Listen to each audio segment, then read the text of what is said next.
was 2027. Advances in biotechnology were helping people improve their physical and mental abilities to an amazing degree. Provided, of course, they had enough money. A new breed of people was emerging, half human, half machine. And in Detroit, at least, not everyone was happy to see it. I'd just landed a job as head of security at Sarif Industries, a cutting-edge biotech firm. David Sarif himself handpicked me for the job, said he needed me to keep his people safe. My ex, Megan Reed, was one of them. Brilliant neuroscientist, Megan had found a way to make augmentation safe and affordable for everyone. All she had to do was present her research to Congress. But the night before her big meeting, my security measures failed. A team of Black Op mercenaries stormed into Sarif headquarters, massacring everyone in sight. 3 of the mercs were heavily augmented walking tanks. Their mission? Take out Megan and her team. I tried to stop them, but their leader tossed me through a plate glass wall. Last thing I heard as his bullets slammed into my brain was Megan's dying scream. I should have died with her. Only I didn't. High-end military-grade enhancements saved my life. The best augmentation Sarif's money could buy. It took me half a year to get a feel for her. Should have taken longer. But 6 months into my recovery, Sarif Industries was attacked again. This time, by a radical group of pro-human purists. Violent, militant, and fanatically opposed to human augmentation. They claimed to be members of Humanity Front, a non-profit organization that wanted the UN to limit biotechnology research. The thugs broke into Sarif's factory and found machinists working overtime on a top-secret military augment called the Typhoon. Sarif sent me to retrieve it, and when I did, I found one of the so-called purists next to it, wired with cerebral implants, trying to download its classified specs. Obviously, something more was going on. The AUG killed himself before I could question him. Sarif ordered me to dig deeper, so with the help of Frank Pritchard, Sarif's head of cybersecurity, I did. Turns out a second hacker had been controlling the AUG's actions from somewhere off-site. Pritchard and I tracked his signal to a secret FEMA internment camp in Detroit. The Black Op mercenaries were there. The same mercs who'd left me for dead 6 months before. Figured they'd try again when they saw me. Wasn't so easy for them this time. I took out the tank named Barrett. Even got him to give me a new lead. A penthouse apartment in China. Of course, we both knew it would be a trap in the end.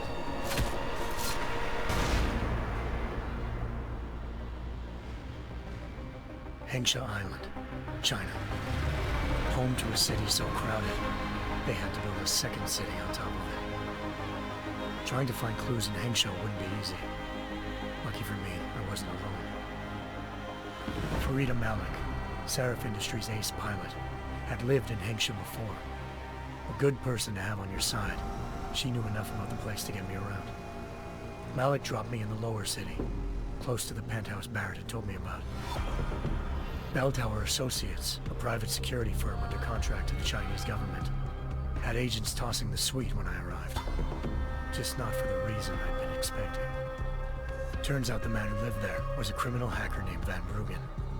The same hacker who'd been remotely controlling the AUG in Sarif's factory. Van Bruggen's panicked decision to force the man to commit suicide had been a mistake. Now his mercenary partners were gunning for him, and I needed to find him before they did. Locating Van Bruggen meant playing nice with the Triads, Hengsha's organized crime lords. They had the hacker holed up inside a low-rent capsule hotel. By the time I found him, Van Bruggen had no qualms giving up the woman who hired him. Zhao Yunru, president of the Taiyang Medical Corporation. According to Van Bruggen, Zhao wanted to monopolize the augmentation industry and had hired Black Op mercenaries to destabilize her competition. Sarif Industries was at the top of her list. To prove this, I needed to get inside TYM and grab a surveillance hologram off a server. I suspected Van Bruggen was hiding something when he told me this, but nothing could have prepared me for what I saw. Megan wasn't dead. She and her 4 best researchers had been kidnapped, spirited away somewhere while their kidnappers made it look like they were dead. Desperate to learn more, I confronted Zhao in her penthouse. She claimed to be a pawn in a bigger plan, and hinted at a group so powerful it controlled global interests at a whim. Then she slipped into a panic room and hit the alarm, forcing me to make a very quick exit. I figured Zhao was lying, but part of her confession made sense. David Sarif had been worried about his people. So worried, he'd required all of them to have subdermal locator devices surgically implanted. The GPLs would have been broadcasting the day of the attack. But Zhao said a single call to Picus, the world's leader in global 24-hour satellite news, had turned those signals off. I needed to fly to Picus headquarters in Montreal if I wanted to learn more.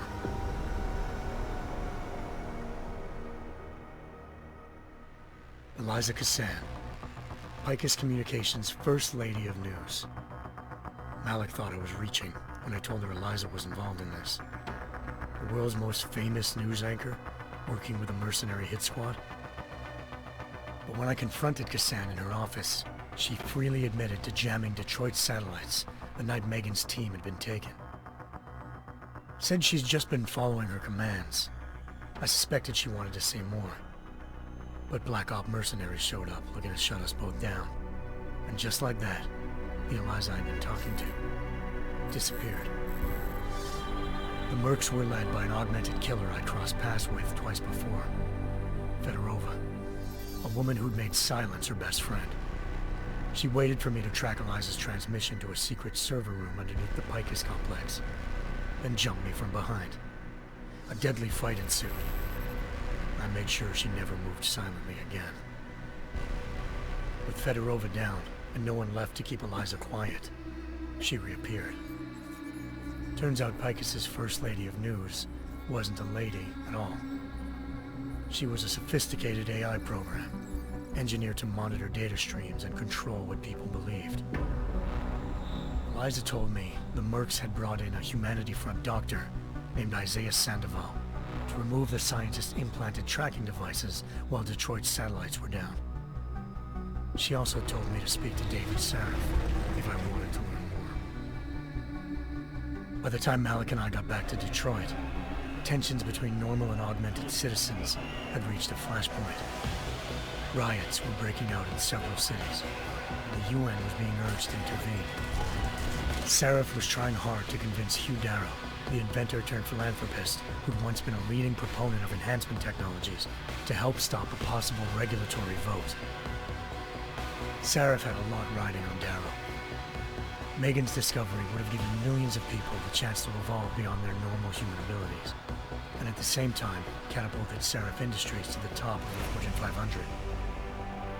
According to Sarif, Megan's kidnappers knew this, and didn't want people evolving unless they controlled how it was done. He called his enemies Illuminati, and urged me to keep searching. Determined to do so, I tracked down Sandoval via America's most outspoken augmentation opponent, Bill Taggart, Sandoval's boss and founder of Humanity Front. Sandoval admitted to operating on Megan's team when I confronted him, but said he hadn't removed their GPLs. He'd merely switched them to a different frequency. Pritchard was able to trace one of the signals to China. Malik and I immediately took off in pursuit. Unfortunately, the Illuminati were one step ahead.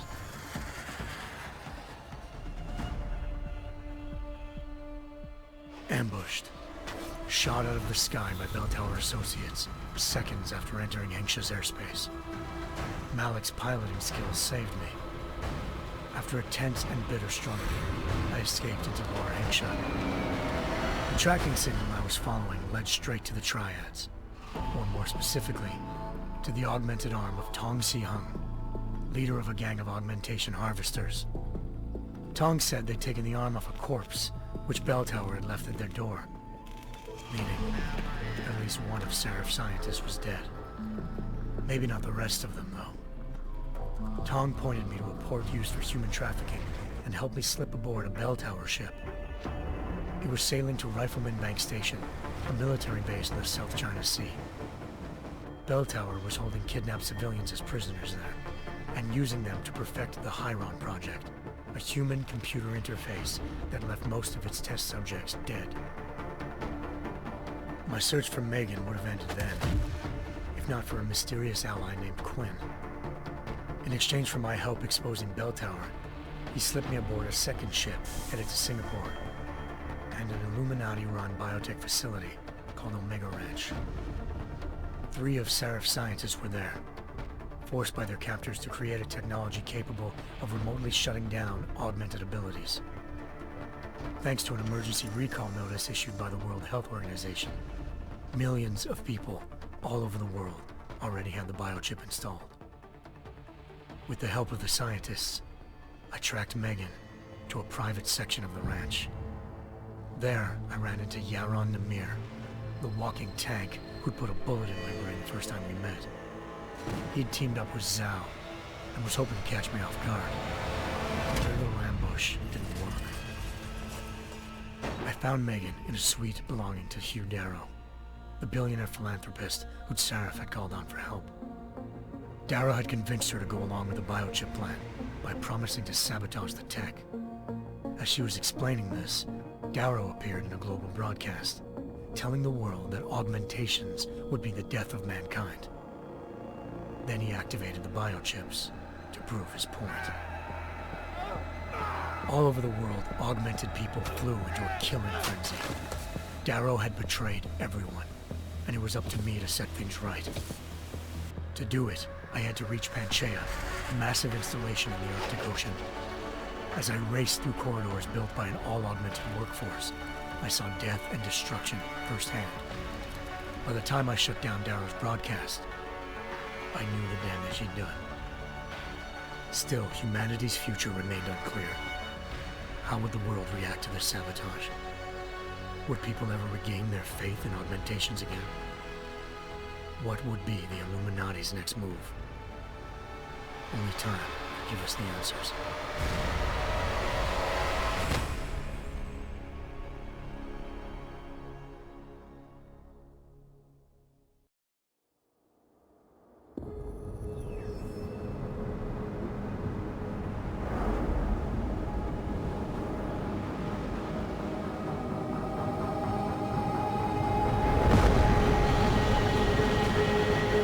I once thought I could save the world. Now look at it.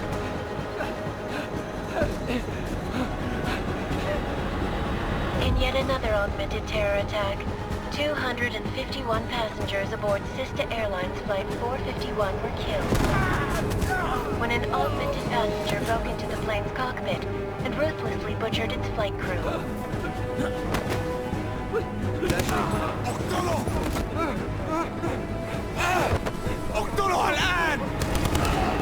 Details recovered from the black box recorder suggest that the man may have been suffering flashbacks to the AUG incident.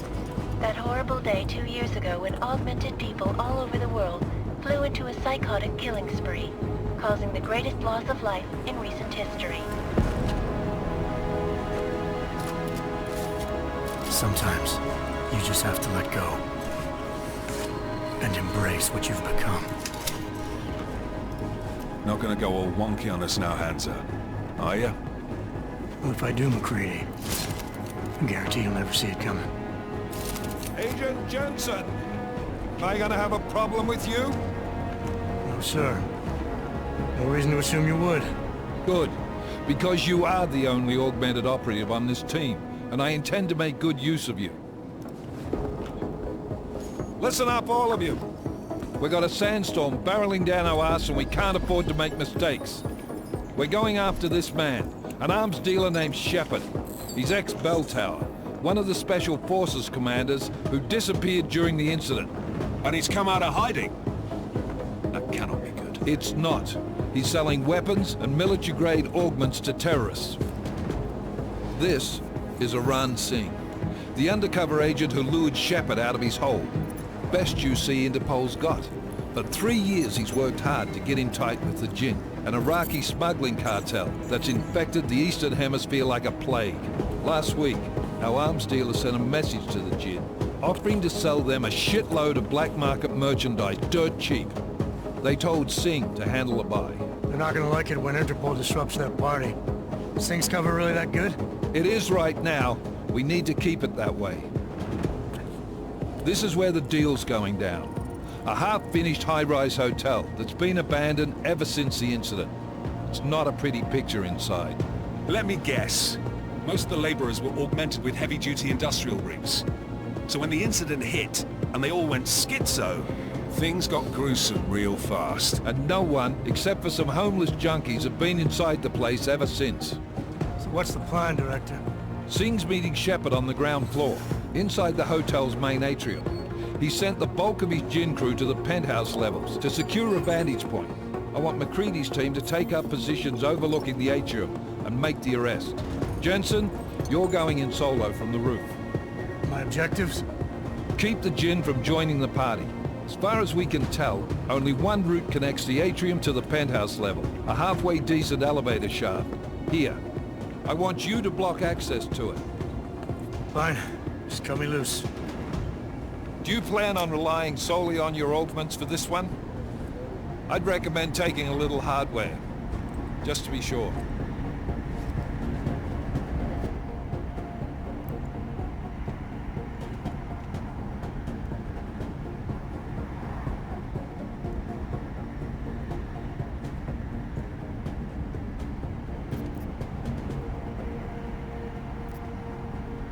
I'm not leaving my 6 exposed. Give me something lethal. Your call, but Singh's undercover in all this. So watch your fucking sights. What about range? There's lots of wide spaces and high ceilings in there, but a number of tight and constrained rooms too. So it's a crapshoot, really.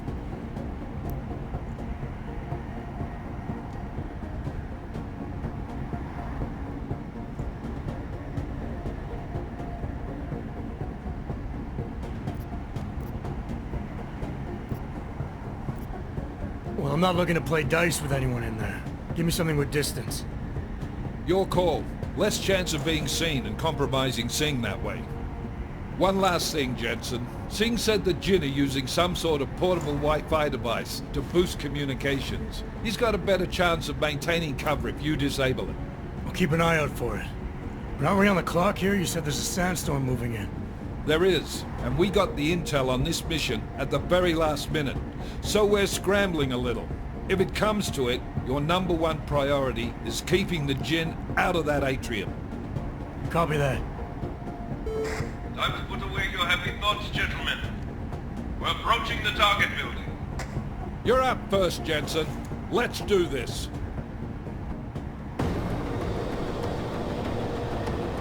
Task Force Actual. This is Knife Leader. Engage Hush drives and descend to Angels 1-5.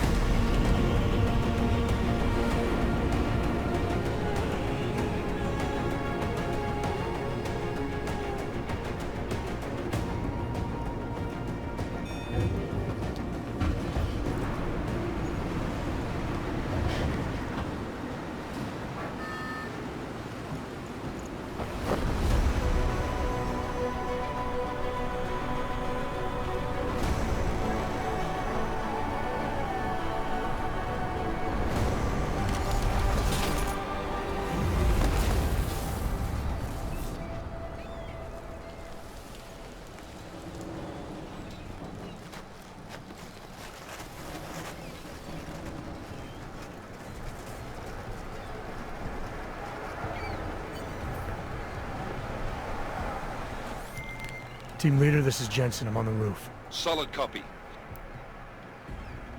Move into the building. The access route you need to block is at the far end of the penthouses. And keep in mind, the direct route might not be the easiest one. Roger that. McCready will advise once his team is on the ground. Miller out.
Jensen, we're moving through... Oh. Fuck! What's wrong? The Gen have got a few Jennies up and running. We're gonna have to hack keypads. You should enjoy it, McCready. They have colors and shapes. Just remember, red means bad. Fuck you.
Anomaly detected.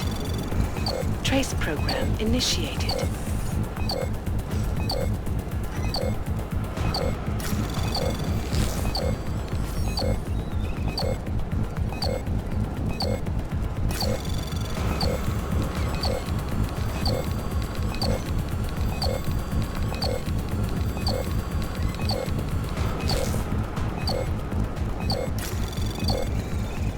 Access granted.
خلينا ننهي هذه الصفقة ونطلع منها.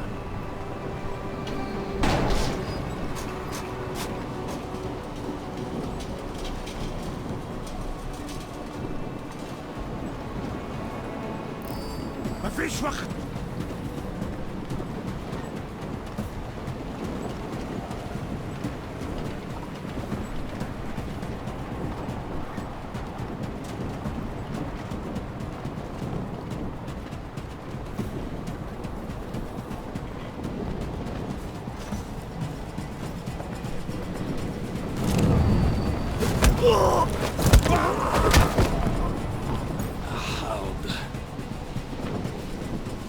You will die here!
Jensen, Mac, listen up. Doppler shows that sandstorm's moving in fast. It's big, and it's gonna hit us hard. God, I hate the fucking desert. Confirm.